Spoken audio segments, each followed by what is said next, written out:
Welcome everyone to some new card hype. Alright, so BlizzCon, thank you so much for letting us know that we're getting 120 cards. It's going to be Goblins versus Gnomes, and they even gave us 25 cards to drool at and basically cry over. Yeah, there's going to be a lot of crying. Pretty much every deck that you have now is going to get destroyed by what we're getting in so many different ways. All right, so we're going to look over these cards. We're going to talk about how it's going to work in the meta that we see now. And we're also going to see how it compares with the rest of the cards and, you know, how that's all going to interlink because we have a new tribe, Mech. And like with any tribe, it's going to possibly have some interesting interactions. So we're going to take a look at that. And, yeah, we're going to have an afterthought about what we're going to see. Okay, so first of all, thank you so much for 120 cards. When we had Curse of Naxxramas, that changed the meta as we knew it a lot. And that was 30 cards. You're giving us 4 times that amount. Holy crap, the meta is going to be all kinds of jacked for a bit. Okay, so starting off, Anoyatron. It's a Goldshire Footman with a Divine Shield for 1 mana more. That's kind of cool. And it's a mech, so there's probably going to be some mech synergy throughout this. That's another cool thing to look at. But for all intents and purposes, this is going to absorb at least 3 damage. So that's great mitigation right there. All right. Blingatron 3000, yes, that annoying little blue exclamation that's all over freaking World of Warcraft, especially in places where you're questing to fuck with you. Alright, so yeah, they made him into a card. Where in World of Warcraft he was kind of more of a haha fun kind of sort of thing. Here, he actually gets a really messed up battle cry. This could actually screw people's days up left and right. So, battle cry, equip a random weapon for each player. Okay, so Doomhammer, yay! Light's Justice, no. Perdition's Blade, you're not getting the combo out of it, so no. There's so many things that it's kind of bad for. Oh, Death Smite, yes. Class weapons could also go places. Now, I don't know if Ashbringer's on that list or if any of the special weapons that we saw in the Curse of Naxxramas boss battles are going to be there. Probably not, but you never know. Blizzard's a little kooky that way. Alright. Bomb Lobber. Yes, because we love goblins. And nothing says goblin like, you know, things that throw bombs. So, Battle Cry, deal 4 damage to a random enemy minion.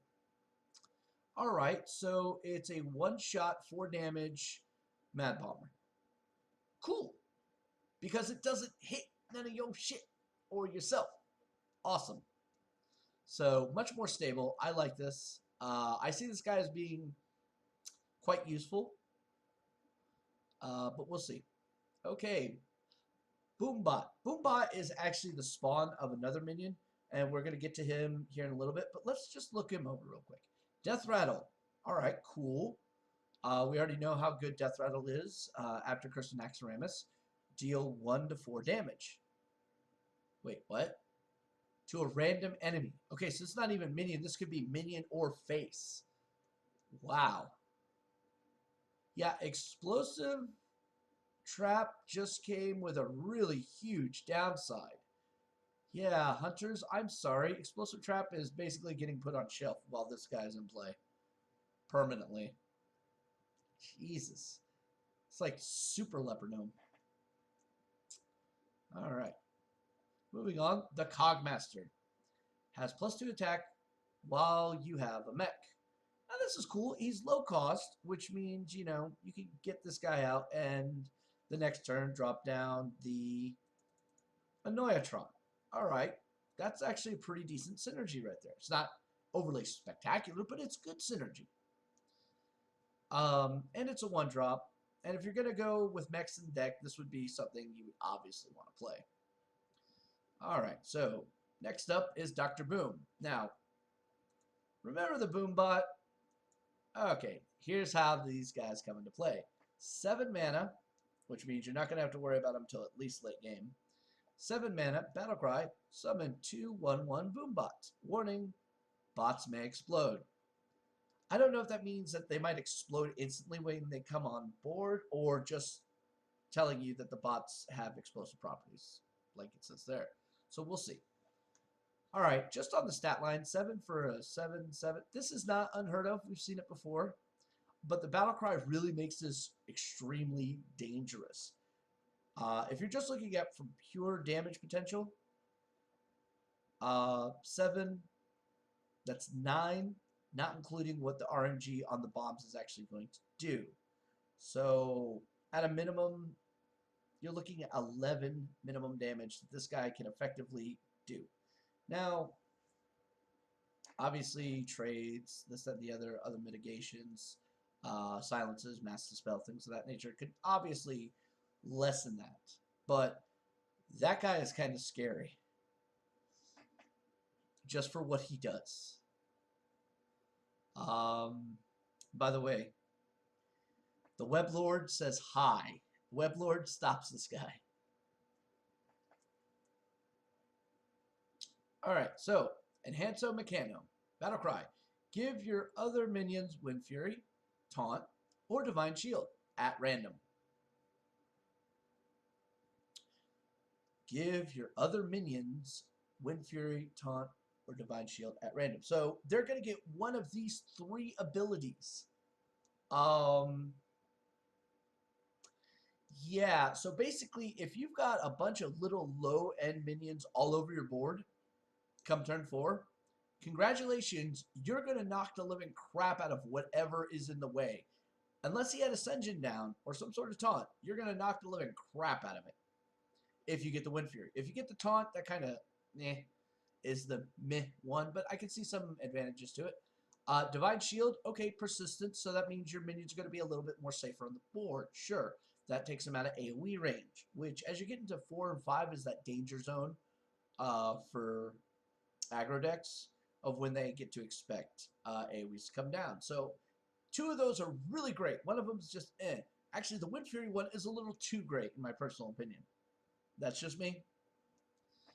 All right. Explosive Sheep. Hi. Meet the ultimate low-cost abomination that does not hurt faces. All right. So this is purely aggro mitigation right there. You know, it's like, oh, look. Hi. Mages are going to love this guy. Why? Because they can shoot it. I was like, all right, turn 3. Actually, no, wait. Turn 4, play this guy, ping it. Turn 3 with a coin. Yeah, this is actually better than Arcane Explosion on so many levels. And it fills in a nice little gap. I honestly see Control Mage being a lot more strong. I could see a Freeze Mage actually coming back in. And I see these guys being in there just to handle that. Because you could actually burst down a Freeze Mage. Not with this guy, though. This guy solves that problem. Alright. Flame Cannon. Speaking of mages, deal 4 damage to a random enemy minion. Now, traditionally, mages had a lot of spells that were all directable. You know, it's like, oh, I can take this Frostbolt to your face. I can take this Fireball to your face. Alright. Flame Cannon, 4 damage. That's pretty decent. But it's to a minion. And it's random. Now, that sounds kind of, oh god, RNG. But as we've learned, there are ways of mitigating RNG with spells like this. Ask any hunter who's ever used Deadly Shot. So this could actually be really cool. This is like a really nice answer to, actually this is a really super effective answer to a turn 5 Azure Drake. Oh, that's cute. No. You know, for 2 mana, that leaves you at least 3 more to play something else. So this is instantly like a, you know, if you had to wipe the board and it's like, or the board got wiped, it's like, all right, so he plays out his minion and you deny it, and now you're able to play out your minion. So you're actually literally trading tempo back, forth, and then back into your favor. by this card. So I like that. I like that a lot. All right, Goblin Blast Mage. This is another card that benefits from having mechs. If you control a mech, deal 4 damage randomly split amongst enemy characters. All right. If you need to ask what that means, think Knife Juggler, but it's a one-time use, and it's a battle cry. So that's kind of cool. And because it's battle cry, similar to Knife Juggler, and it's not like an arcane missile, you're not going to get any effect from spell power because you didn't cast a spell. It's just minion based, all right? Matter Bomber. Yes, because more exploding goblins. All right, so stat-wise, he's actually like the next step up in the Mad Bomber evolution. But that 6 damage, yo, that is something horrible. For the same amount, you could play the Bomb Lobber. He has lesser stats, true, but he's less likely to hit himself in the face, hit you in the face, hit your stuff. So he's a safer play. This is a more I don't give a fuck play. He's like, you know what, YOLO. Oh my god, is that YOLO?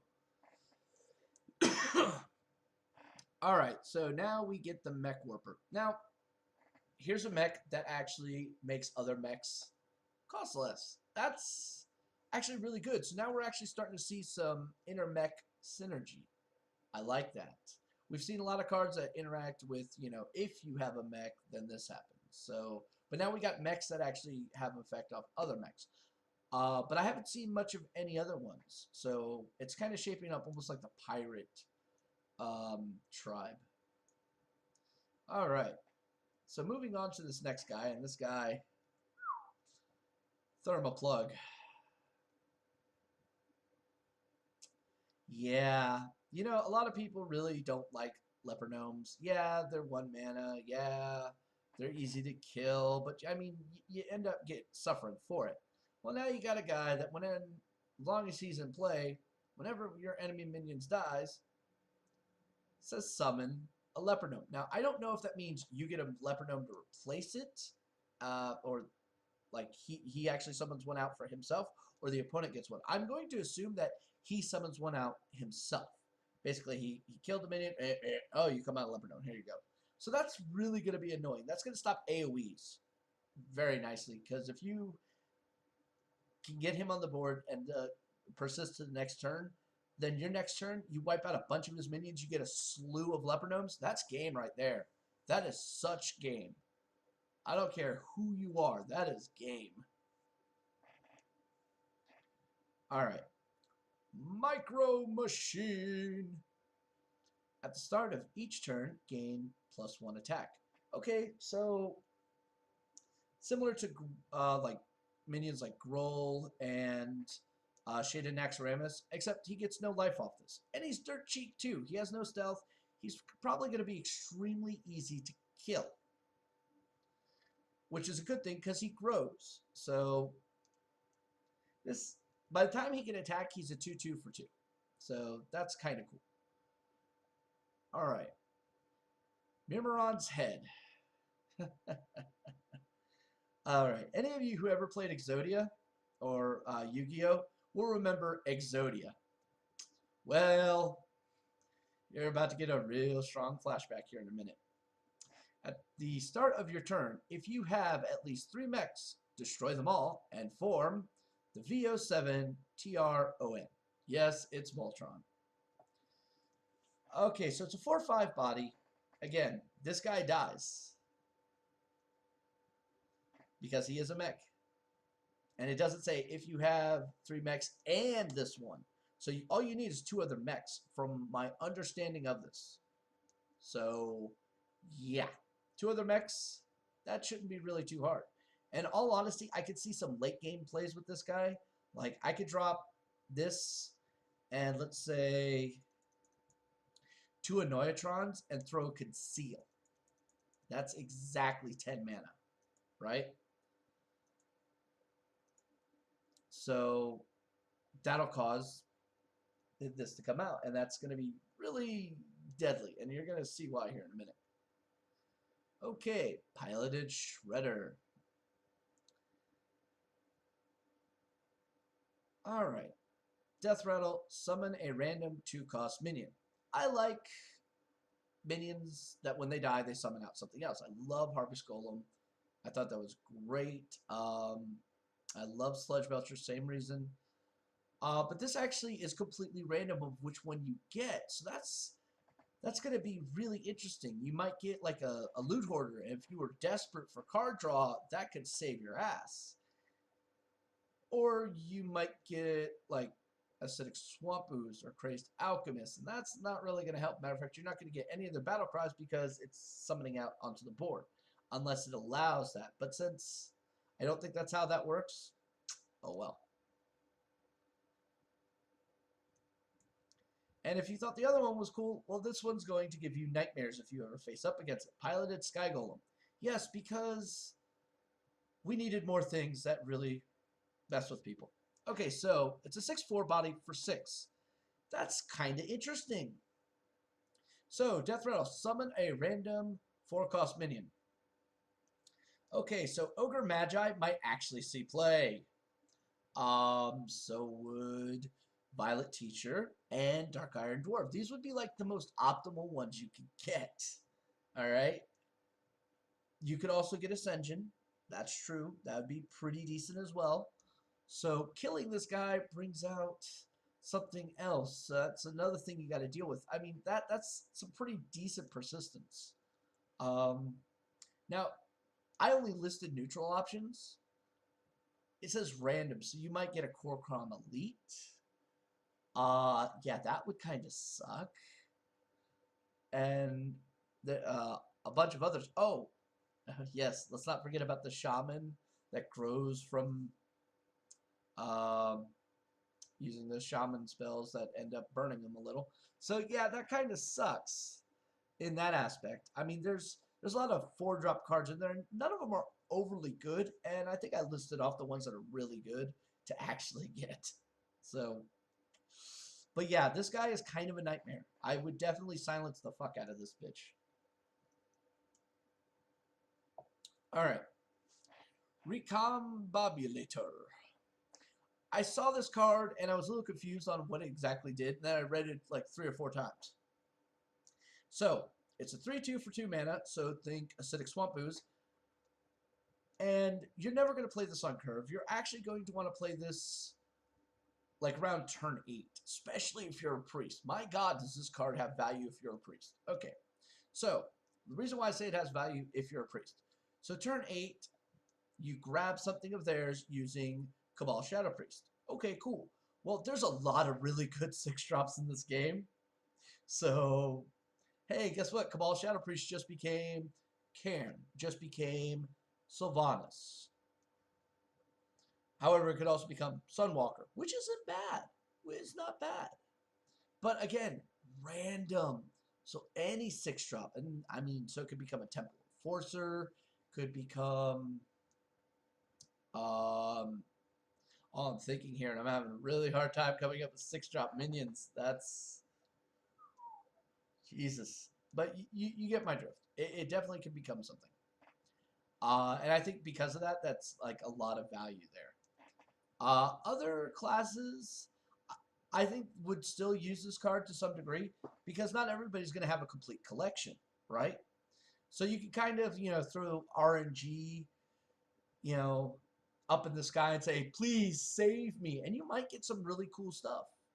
But the likelihood of it working all the time, maybe not. I think some priests are definitely going to mess around with this card, and maybe a few others, but I don't see it being all that good. Speaking of priest, the Shrinkmeister. Battlecry. Give a minion -2 attack this turn. Wait. So, priest now get a debuff? It's a temporary debuff, people. It's only a Battlecry. Don't worry. It's still an Acidic Swamp Ooze for all intents and purposes. It has a Battlecry of basically nerfing something down. That's kind of cool. It's a form of mitigation, so you're not destroying like one of your minions to kill something, which is kind of cool. Fits with priest. And oh, look at that. Northshire Cleric is definitely going to get a little bit more value because of it. So, yay. Sneed's Old Shredder. Alright, Deathrattle, summon a random legendary minion. Okay, when I first saw this card, I was like, oh my god, that is so broken. What am I going to do? Oh, yeah, you got to silence that. Okay, no. When I looked at it on paper, it seems really scary. It really does. Deathrattle, summon a random legendary. Yeah, now look at all the legendaries in this game. Okay, so Jiraxis can come out on the board. This is a 315. That kind of sucks. You could get Ysera, or you could get Lordwalker Cho, Nat Pagle, and a slew of others. So there's definitely some like jokey type legendaries you don't want to get ever. And then, there's some really dangerous ones. The fact that this guy has a Archmage Antonidas body is really kind of scary. Makes it super hard to kill. He's going to be able to do some damage. He can knock out a Sludge Belcher and still have 4 effective life easily. So it's a really strong card. And because it's a mech, you can actually get it out turn 7 or turn 6 if you get both of them out. So you could get him out early, very early. You put this in Ramp Druid. Ooh. Yeah, that's even scarier, guys. So he is pretty nasty, but again, he's relying a lot on RNG. But I see this guy as being a great late game tempo trader. All right, you're doing tempo trades and all that, and then when he dies, you're gonna get something else, and it could be super great, or it can explode in your face, which is kind of the whole motif here with Goblins and Gnomes. They've added way more RNG to the game. I mean, way more RNG. An exorbitant amount of RNG. Because people weren't complaining enough already about RNG. All right, moving on. The Spider Tank. 3 mana, 3/4. This is now the third card that has a 3/4 body. It has no effect, though, so it's kind of very vanilla, very bland, but it's a mech. So you could actually get this out for 2 mana. That's actually pretty fucking OP. All right, going to the Mage card here. Unstable Portal. Add a random minion to your hand. It costs 3 less. High, 7 mana. Actually, wait, my bad. 5 mana Ragnaros. High, 6 mana Ysera. You get the point here? So that's really disgusting. Okay, Upgrade or Repair Bot. Yet another priest card. Give a friendly mech +4 health. Well, this falls in line, very similar to like Temple Enforcer for priest. But it's very specific, very niche of where it's giving that effect. We might actually see cards in the game that has a battle cry, turn a minion into a mech to kind of augment this somewhat. We don't know yet. It could happen. But again, that's a lot of, this to this to this to this kind of hope and wishing prayer thing. I don't think that'll work out too well. But for the mechs we've seen, this would work out pretty damn nice. Not to mention, it's 5 mana for a 5/5. So, I can go toe-to-toe with Sylvanas and kill it. I can go toe-to-toe with Loatheb and kill it. That's kind of important. Oh yeah, and Sludge Belcher, you're going to be left with a 1/2, and I'll still have, some life left over. And because it's a priest card, the priest can heal it back up. All right. VO7TRON, or Voltron, as we all know it's called. Okay, has charge. This guy comes out, if you get that whole little Exodia combo thing going, comes out at the beginning of the turn. So the charge is instantly effective. All right. And you get the Mega Wind Fury. Now, before I go into this, let me make sure it doesn't. Okay, blah, blah, blah, blah, blah. You have all. And form. Okay, it says and form. I don't know if that means it comes on the board or is just it goes into your hand. It may be one or the other because it's 8 mana. That's a real confusing point there. And I wanted to make sure of that. So we're definitely going to need an FAQ on this card. Definitely going to need some insight on this. So Those of you watching this, if you have any ideas of how this is it going to just form in your hand, or is it going to form on the board? If it forms on the board, that kind of sucks. If it forms in your hand, that still kind of sucks. All right, so if this forms on the board, here's how dangerous that is. It forms at the beginning of your turn if you were able to get all that crap set up, which means you could lay down something, combo it with freaking double cold blood. Holy crap, double cold blood on this is just nightmare status. All right, that's 12 times 4. That's 48 damage out of one minion. God help you. All right, God help you all. So that's disgusting. Shamans definitely can do some nightmare stuff. I think, in all honesty, Rogue could exploit the hell out of this. This is going to be like the new end game for possible miracle decks, but it's so gimmicky. It's such convoluted build-up. It's a nightmare. So, but this is really disgusting, really scary, and I think Blizzard's going to have to go back and change this fucking card before they release. They yelled so much about OTK. What the hell is this shit? If you can get this off in a Shaman deck, as long as you have an Earthshock, you're freaking golden. All right. Velen's Chosen. Now, we saw a temporary debuff from Priest earlier, and now here we got a permanent buff that's mostly defensive, but it gives you an offensive and a plus spell power. Now, I want you to think about how powerful that actually could be here, all right? And I thought about it in terms of what I normally build. Okay, so I went with my Spanish Inquisition deck, just playing around with thought concepts when I saw this. So I went, all right, I'm going to, and I used all 10 mana for this. I'm going to throw down, let's say, Arcane Golem. Boom, 3 mana. So now it becomes a 6/6 with charge. Boom, hitting to the face. Oh, and I also like to play around with Mind Blast. Yes, Spanish Inquisition style, ladies and gentlemen. So now, oh, great. Enjoy 12 more damage. That's 18 damage. Burst combo for Priest. Seriously? Holy crap. Yeah, you know, Shamans are going, oh, damn, that's a lot. Druids are going, well, that's not fair. You know? But it's definitely a combo you can prevent. So, but I mean, I like it, you know? It's spell power.